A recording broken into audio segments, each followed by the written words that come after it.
Hi welcome all. 2026 வரப்போகிற SA எக்ஸாமுக்காக double star test batch நம்ம லான்ச் பண்ணியிருக்கோம். இதில் டோட்டலாக உங்களுக்கு 50 தேர்வுகளும் 7000 கேள்விகளும் கவர் ஆகும். இது மட்டும் இல்லாமல் எல்லா டெஸ்ட்லையுமே உங்களுக்கு 11th 12th ஸ்டாண்டர்டோட கண்டென்ட் ஆட் பண்ணியிருப்போம். அதோட மெட்டீரியலை நாங்களே ப்ரொவைட் பண்ணுறோம்னு சொல்லியிருக்கோம். ஸோ டோட்டலாக உங்களுக்கு இந்த 11th 12th இருந்து ஒரு 57 பாடங்கள் கவர் ஆகிற மாதிரி இருக்கும். இப்போ இதை பேஸ் பண்ணி நிறைய பேர் காமனாக கேட்டுட்டு இருந்த டவுட் என்னன்னு பார்த்தீங்கன்னா, இந்த 57 லெசன்ஸ் மட்டும் படித்தா போதுமான்னு கேட்டிருந்தீங்க. இன்னும் ஒரு சில பேர் 11th 12th எஸ்ஐக்கு கண்டிப்பாக படிக்கணுமான்னு கேட்டுட்டு இருந்தீங்க. நெக்ஸ்ட் நம்மளோட மெட்டீரியல் எப்படி இருக்கும், எதை வச்சு எடுத்துருந்தீங்க அப்படின்னு கேட்டிருந்தீங்க. ஆல்ரெடி டெலிகிராம் சேனலில் டெஸ்ட் 1ஓட ஃபுல் மெட்டீரியல் நாங்கள் அப்லோட் பண்ணியிருக்கோம். டிஸ்கிரிப்ஷனில் டெலிகிராம் சேனல் லிங்க் இருக்குது. அதில் நீங்கள் ஜாயின் பண்ணி அந்த மெட்டீரியலை பார்த்துக்கலாம். இந்த வீடியோவில் டெஸ்ட் 2ஓட ஒரு மெட்டீரியல் நான் உங்களுக்கு காட்டுறேன். அதை எப்படி நாங்கள் ஃப்ரேம் பண்ணியிருக்கோம் அப்படின்ட்டு உங்களுக்கு டீட்டெயில் நான் எக்ஸ்பிளைன் பண்ணுறேன் பாருங்க. ஸோ இந்த டெஸ்ட் பேட்சில் ஜாயின் பண்ணவங்க கண்டிப்பாக 11th 12th இதை மட்டும் படித்தா போதும். இதை தாண்டி வேறு எந்த மெட்டீரியல் நீங்கள் படிக்க வேணாம். So first 11th 12th standard படிக்கணுமான்னு நம்ம பார்ப்போம். இப்போ நீங்கள் 2025 எஸ்ஐ எடுத்துக்கிட்டிங்கன்னு வைங்களேன். இந்த 2025 எஸ்ஐயோட கட் ஆஃப் நமக்கு இன்னும் டீட்டெயிலாக தெரியல. ஆனால் ஓரளவுக்கு பாய்ஸில் 105 எடுத்தவங்க எல்லாருமே சேஃபாக இருக்காங்க. அவங்களுக்கு மார்க் வந்திருக்கு. ஸோ இப்போதைக்கு நம்ம இந்த 105 கட் ஆஃபாக வச்சுக்கலாம். ஸோ இதே மாதிரி 2023ஓட எஸ்ஐ எடுத்துக்கிட்டிங்கன்னா இப்போ கட் ஆஃப் எவ்வளோ இருந்ததுன்னு பார்த்தீங்கன்னா 121 இருந்தது. ஸோ எஸ்ஏ எக்ஸாமை பொறுத்த வரைக்கும் உங்களுக்கு டோட்டலாக எவ்வளோ கொஷின்ஸ் கேட்பாங்கன்னா 140 கொஷின்ஸ் கேட்பாங்க. இப்போ இந்த 140 கொஷின்ஸ் ரெண்டா பிரியும். 80 ஜிகே, 60 சைக்காலஜி. எஸ்ஏ எக்ஸாம் பொறுத்த வரைக்கும் உங்களுக்கு போஸ்டிங்கை டிசைட் பண்ணுறது எதுன்னு பார்த்தீங்கன்னா இந்த பார்ட் பி தான், அதாவது உளவியல். யாரெல்லாம் உளவியலில் ஸ்ட்ராங்காக இருக்கீங்களோ நீங்கள் கண்டிப்பாக எக்ஸாம் கிளியர் ஆகிடும். யாரெல்லாம் வீக்காக இருக்கீங்களோ உங்களுக்கு ஆகாது. இதுதான் எல்லா வருஷமும் நடந்துட்டு இருக்கு. இதுதான் உண்மையும் கூட. இப்போ நம்ம இந்த கட் ஆஃப் வச்சு ப்ராக்டிக்கலாக கம்பேர் பண்ணி பார்ப்போம் பாருங்க. இப்போ ஃபர்ஸ்ட் 2023 எடுத்துக்கிட்டீங்கன்னு வைங்களேன். 2023 ரொம்ப ரொம்ப ஈஸியான கொஸ்டின் பேப்பர். அதாவது ஒரு 6 மாதம் 7 மாதம் படித்தவங்க கூட இந்த பொது அறிவு 80 இருக்குல்ல, இதில் ஈஸியாக ஒரு 70 வரைக்கும் ஸ்கோர் பண்ணியிருந்தாங்க. ஸோ நம்ம இதில் ஒரு 65 வச்சுக்கலாம். இந்த பார்ட் பியில் கொஸ்டின் பேப்பர் ஈஸியாக இருந்ததுன்னா கண்டிப்பாக நீங்கள் ஒரு 57 58 ஸ்கோர் பண்ணியே ஆகணும் 60க்கு. இன்னும் ஒரு சில பேர் 60 out of 60 ஸ்கோர் பண்ணிடுவாங்க. பட் நான் ஒரு 2-3 மிஸ்டேக் பண்ணி நம்ம வச்சுக்கலாம். இப்போ அப்படியே 2025 எஸ்ஐ எடுத்து பார்த்தீங்கன்னா 2025 இந்த பொது அறிவு பார்ட்டில் கொஞ்சம் டஃப் பண்ணி கேட்டுட்டு இருந்தாங்க.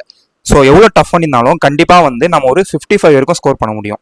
நீங்கள் ஓரளவுக்கு ஆவரேஜான ஸ்டூடெண்டாக இருந்தாலே 55 கண்டிப்பாக ஸ்கோர் பண்ணிடலாம் 80க்கு. இந்த உளவியல் பார்ட்டு நீங்கள் ஸ்ட்ராங்காக இருந்தீங்கன்னா கண்டிப்பாக இந்த 60க்கு ஒரு 55 வரைக்கும் ஸ்கோர் பண்ணிடலாம். ஸ்ட்ராங்காக இருந்தீங்கன்னா. வீக்காக இருந்தீங்கன்னா ஓகே, இன்னும் ஒரு 5 கூட மைனஸ் பண்ணிக்கலாம். சரிங்களா, வீக்காக இருந்தீங்கன்னா. இப்போ இங்கே பாருங்கள், இந்த 2025 டோட்டலாக நீங்கள் ஈஸியாக 110 ஸ்கோர் பண்ணியிருக்க முடியும். 11th 12th இல்லாமே, அதாவது இங்கே 80ல் 55 எடுத்து இங்கே 60ல் நீங்கள் 55 எடுத்து வெறும் பார்ட் பியில் நீங்கள் ஸ்ட்ராங்காக இருந்து மட்டுமே. அதே மாதிரி தான் இங்கே 2023 எஸ்ஐயில் பார்த்தீங்கன்னா 65 + 58 எவ்வளோ வரும்னு பார்த்தீங்கன்னா 123 வரும். ஸோ ஈஸியாக 2 டைமும் நீங்கள் கட் ஆஃப் மார்க்கை விட அதிகமாக ஸ்கோர் பண்ணியிருக்கலாம். ஸோ எஸ்ஏ எக்ஸாம் பொறுத்த வரைக்கும் டிசைடிங் ஃபேக்டர் அப்படின்றது இந்த பார்ட் பி தான். ஸோ நீங்கள் கண்டிப்பாக 6 to 10th எல்லாருமே படிச்சுட்டு இருப்பீங்க. கரெக்டாக எல்லாருமே படிச்சிருவீங்க. 6 to 10th அடுத்து நீங்கள் பார்ட் பிக்கு தான் ஃபோக்கஸ் பண்ணணும். பார்ட் பிக்கு ஃபோக்கஸ் பண்ணிட்டே தான் நீங்கள் 11th 12th இம்பார்ட்டன்ட் மட்டும் படிக்கணும். 11th 12th ஏன் படிக்கணும் அப்படின்ட்டு இப்போ நான் சொல்கிறேன் பாருங்க. ஸோ இன்னொரு விஷயம் என்னன்னு பார்த்தீங்கன்னா, இப்போ ஜிகேல அவங்க 11th 12th ரொம்ப டஃப் பண்ணாங்கன்னு வைங்களேன், யாராலுமே அங்கே ஸ்கோர் பண்ண முடியாது. ஆனால் இந்த பார்ட் பியை பொறுத்த வரைக்கும் உங்களுக்கு இந்த மேக்ஸ் ரீசனிங்லாம் நல்லா வருதுன்னா கொஸ்டின் பேப்பர் டஃப் பண்ணாலும் நீங்கள் ஓரளவுக்கு நல்லாவே பண்ணிடுவீங்க. கொஸ்டின் பேப்பர் ஈஸியாக இருந்தால் கண்டிப்பாக அப்படியே 60 out of 60 ஸ்கோர் பண்ணிடுவீங்க. ஸோ இந்த எஸ்ஏ எக்ஸாம் பொறுத்த வரைக்கும் இந்த பார்ட் பி தான் டிசைடிங் ஃபேக்டர். அதை ஞாபகம் வச்சுக்கோங்க. ஸோ 11th 12th ஏன் படிக்கணும் அப்படின்னு நான் சொல்கிறேன் பாருங்க. ஸோ 11th 12th நம்ம படிக்கிறதுக்கு ஒரே காரணம் நமக்கு பயம் இருக்கக்கூடாது எக்ஸாம் அன்னைக்கு. அதுதான். இப்போ எக்ஸாமுக்கு கொஞ்ச நாள் முன்னாடி வரைக்கும் எல்லாருமே நல்லா படிச்சுட்டு இருப்பீங்க. அந்த டைம்ல திடீர்னு கண்டிப்பா எல்லாருமே சொல்லுவாங்க, இந்த டைம்ல இருந்து 11th 12th அதிகமா கொஸ்டின்ஸ் கேட்டா என்ன பண்ணுவீங்க அப்படிலாம் கேட்பாங்க. சரிங்களா, இந்த வாட்டி அப்படிதான் கேட்டாங்களும் கூட. பட் நீங்க 6 to 10th இந்த பார்ட் பியும் ஸ்ட்ராங்கா இருந்திருந்தீங்கனாலே நீங்க ஆட்டோமேட்டிக்கா எக்ஸாம் நல்லா பண்ணிருக்கலாம் 2025லயே. ஆனா நமக்கு என்ன ஆகும்னு பாத்தீங்கன்னா, லாஸ்ட் மினிட்ல போயிட்டு ஓகே 11th 12th எதுக்கும் படிச்சு வச்சிடலாம், 11th 12thல இருந்து கேட்டா என்ன பண்றதுன்னு இதை ரிவிஷன் பண்றதை விட்டுட்டு இங்க கொஞ்சம் அதிகமா ஃபோக்கஸ் பண்ண ஆரம்பிச்சிருவோம். இது ஆட்டோமேட்டிக்கா எக்ஸாம்ல என்ன ஆகும்னு பாத்தீங்கன்னா, இந்த பார்ட் இருக்குல்ல, அதாவது 6 to 10th பார்ட் பி, இதுல இருந்து ஈஸியான கொஸ்டினும் நம்ம மிஸ்டேக் பண்ண ஆரம்பிச்சிருவோம். ஸோ இங்கேயும் உங்களுக்கு மார்க் போயிடும், இங்கேயும் உங்களுக்கு மார்க் போயிடும். இதுவே நீங்கள் 11th 12th முக்கியமான லெசன்ஸ் கவர் பண்ணிட்டீங்க, 6 to 10th கவர் பண்ணிட்டீங்க, பார்ட் பியும் நீங்கள் கவர் பண்ணிட்டீங்க நல்லாவே.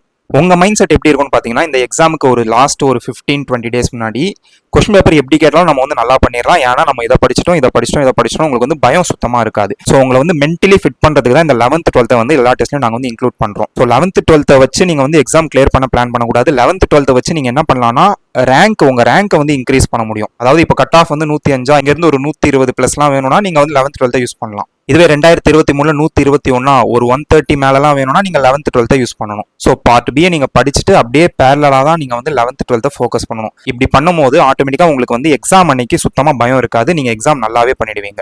ஸோ இதுக்காக தான் வந்து நம்ம 11th 12th எடுத்துருக்கோம். ஸோ நம்மளோட டெஸ்ட் 1 வந்து மே 2ஆம் தேதி ஸ்டார்ட் ஆகுது. இதில் ஆல்ரெடி சொன்ன மாதிரி இந்த 6 to 10th மெட்டீரியல் வந்து நாங்கள் கொடுக்க மாட்டோம். அது கண்டிப்பாக நீங்கள் வந்து ஸ்கூல் புக் தான் படிக்கணும். இந்த மெட்டீரியல் எல்லாமே உங்களுக்கு வந்து நாங்கள் ஆல்ரெடி ப்ரொவைட் பண்ணிட்டோம் 11th ஸ்டாண்டர்ட் ஃபுல்லாகவே. நெக்ஸ்ட் இந்த கரண்ட் அஃபேர்ஸ் மெட்டீரியல் கொடுத்துட்டோம். இந்த பார்ட் பிக்கு இந்த மெட்டீரியல் எல்லாமே கொடுத்துட்டோம். ஸோ ரீசனிங்க்கு கண்டிப்பாக நீங்கள் வந்து ஆர்எஸ் அகர்வாலை தான் ரெஃபர் பண்ணணும், சரிங்களா? ஏன்னா அதுலேருந்து டேரெக்டாக கொஷின்ஸ் வந்து கேட்பாங்க. நெக்ஸ்ட் இப்போ டெஸ்ட் நம்பர் 2 வந்து 1 வீக் அப்புறம் வச்சிருப்போமா. இந்த டெஸ்ட் நம்பர் 2 ஃபர்ஸ்ட் மெட்டீரியல் வந்து 11th பொருளாதாரம் பாடம் 8. எதுக்கு இந்த லெசன் சூஸ் பண்ணோம்னா, எல்லா வருஷமும் இதுலேருந்து ஒரு கொஸ்டின் வந்து கேட்டிருக்காங்க. இப்போ நான் அந்த மெட்டீரியல் உங்களுக்கு காட்டுறேன் பாருங்க, உங்களுக்கே தெரிஞ்சிடும். ஸோ நம்ம டெஸ்ட் பேட்ச் வந்து மே 2ஆம் தேதி ஸ்டார்ட் ஆகுது. இந்த டெஸ்ட் பேட்ச் ஷெடியூல் வேணும்னா இந்த 2 நம்பர் ஏதாவது ஒரு நம்பருக்கு நீங்கள் வாட்ஸ்அப்பில் டெக்ஸ்ட் பண்ணி ஷெடியூல் பிடிஎஃப் வந்து வாங்கிக்கலாம். டெஸ்ட் ஃபீஸ் வந்து மே 1ஆம் தேதி வரைக்கும் 1500 ரூபாய் இருக்கும். அதுக்கப்புறம் 2000 rupees இருக்கும். இந்த உளவியல் பகுதி அதாவது மேக்ஸ் ரீசனிங்க்கு உங்களுக்கு எல்லா டெஸ்ட்டுமே வந்து எக்ஸ்பிளனேஷன் வீடியோ வந்து ப்ரொவைட் பண்ணிடுவோம். ஸோ ஷெடியூலை பார்த்துட்டு ஜாயின் பண்ணணும்னா நீங்கள் வந்து ஜாயின் பண்ணிக்கோங்க. இப்போ வந்து அந்த மெட்டீரியல் நான் காட்டுறேன் பாருங்க. ஸோ உங்களுக்கு மெட்டீரியல் இப்படி தான் இருக்கும். ஸ்டார்டிங்லேயே வந்து தேர்வு 2ஓட மெட்டீரியல்னு மென்ஷன் பண்ணிடுவோம். அது என்ன லெசன்னு மென்ஷன் பண்ணிடுவோம்.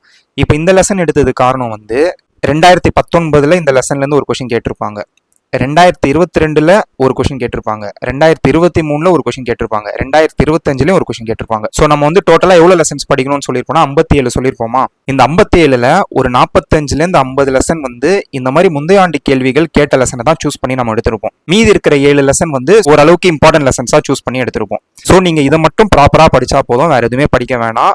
இப்போ இந்த லெசனை நீங்கள் பாருங்கள், உங்ககிட்ட ஸ்கூல் புக் இருக்குன்னா இந்த பிடிஎஃப் வச்சு நீங்களே கம்பேர் பண்ணி பாருங்க. அதில் என்னெல்லாம் கொஷின் எடுக்க முடியுமோ அது எல்லாத்தையும் நாங்களே எடுத்து வந்து கொடுத்துருப்போம். லெசன் பின்னாடி புக் பேக்னு தனியாக ஒரு ஹெட்டிங் வச்சு புக் பேக் கொஷினும் எடுத்து கொடுத்துருப்போம். லெசன் உள்ளே வந்து பாக்ஸ் கொஷினும் எடுத்து நாங்கள் வந்து கொடுத்துருப்போம். ஸோ பேட்சில் ஜாயின் பண்ண போறீங்கன்னா நீங்கள் வந்து 11th 12th இதை தாண்டி வேறு எதுவுமே படிக்க வேணாம். உங்களுக்கு இப்போயே வந்து ஒரு ஐடியா புரிஞ்சிருக்கும் 11th 12th பொறுத்த வரைக்கும். அப்போ எப்படி நம்மளோட ஸ்ட்ராட்டஜி இருக்கணும்னு பார்த்தீங்கன்னா, அங்கே வந்து 100% வந்து நீங்கள் எடுக்கணும்னு பிளான் பண்ணக்கூடாது. அதாவது இப்போ ஒரு 20 கேள்விகள் கேட்குறாங்கன்னா அங்கே வந்து உங்களுக்கு 12லேருந்து 15 போதும். ஸோ 140ல் 20 போக மீதி 120 இருக்குல்ல, இந்த 120 நீங்கள் பயங்கரமாக ஃபோக்கஸ் பண்ணணும். 6 to 10th current affairs part B. Current அஃபேர்ஸுக்கு நமக்கு வந்து மனோரமா இயர் புக்கில் தான் கேட்க போகிறாங்கன்னு தெரிஞ்சிச்சு. ஸோ அதை நல்லாவே நீங்கள் வந்து படிச்சிடலாம். ஸோ உங்கள் ஸ்ட்ராட்டஜி இப்படி தான் இருக்கணும். இந்த 11th 12th அவங்க கேட்குற கொஷினை விட்டுட்டு மீதியை வந்து நீங்கள் கண்டிப்பாக நல்லா ஃபோக்கஸ் பண்ணாலும் ஈஸியாக நீங்கள் கட் ஆஃபை விட ஒரு 10 கொஷின் அதிகமாகவே ஸ்கோர் பண்ணிடுவீங்க. 11th 12th வந்து அபோவ் ஆவரேஜாக நம்ம எடுத்துக்கிட்டாலே போதும். இந்த லெசனை நாங்கள் வந்து உங்களுக்கு கொஷின் ஆன்சர் ஃபார்மெட்டில் எடுத்து கொடுத்துருவோம். நீங்கள் ஒரு வாட்டி இந்த லெசனை படித்து முடிச்சுட்டு அப்புறம் இந்த முந்தையாண்டி கேள்விகளை பார்த்தா உங்களாலே எல்லாமே ஆன்சர் பண்ண முடியும். இந்த லெசன்லேருந்து எடுத்த கொஷின்ஸ் தான் இது எல்லாமே. இந்த பிடிஎஃப் வந்து உங்களுக்கு பொறுமையாக டெலிகிராமில் அப்லோட் ஆகிடும். ஸோ வந்து பார்த்துக்கோங்க. லாஸ்ட்டில் வந்து புக் பேக் கொஷின்ஸை புக் பேக் வந்து நமக்கு சூஸில் இருக்கும், பட் நாங்கள் அதையும் வந்து ஒன்லைனர் ஃபார்மெட்டில் எடுத்து கொடுத்துருவோம். ஸோ இதை வந்து அப்படியே நீங்கள் ஒரு கிளான்ஸ் வந்து படிச்சிடலாம். ஸோ இப்படி தான் உங்களுக்கு வந்து இந்த மெட்டீரியல் இருக்கும். இந்த மாதிரி தான் உங்களுக்கு 11th 12th எல்லா மெட்டீரியலும் நாங்கள் வந்து எடுத்து கொடுத்துருவோம். இப்போ வந்து உங்களுக்கு வீக்லி ஒரு டெஸ்ட் தான் இருக்கும். ஸோ இப்போ நீங்கள் ஜாயின் பண்ணீங்கன்னா கண்டிப்பாக இதை வந்து ப்ராப்பராக ஃபாலோ பண்ணி படிச்சுட்டு போயிடலாம். பேட்ச் 2 பேட்ச் 3 போடும்போது இந்த மாதிரி உங்களுக்கு டைம் இருக்காது. எஸ்ஐக்கு வந்து ப்ராப்பராக அடுத்த ஒரு 7 மாதம் படிக்கணும்னா இதை நீங்கள் அப்படியே ஃபாலோ பண்ணி படிச்சுக்கோங்க. ஏதாவது டவுட்ஸ் இருந்தால் இந்த 2 நம்பரில் ஏதாவது நம்பருக்கு நீங்கள் வாட்ஸ்அப்பில் டெக்ஸ்ட் இல்லைனா கால் பண்ணி கேட்டுக்கலாம். ஸோ நெக்ஸ்ட் வீடியோவில் பார்ப்போம். தேங்க்யூ.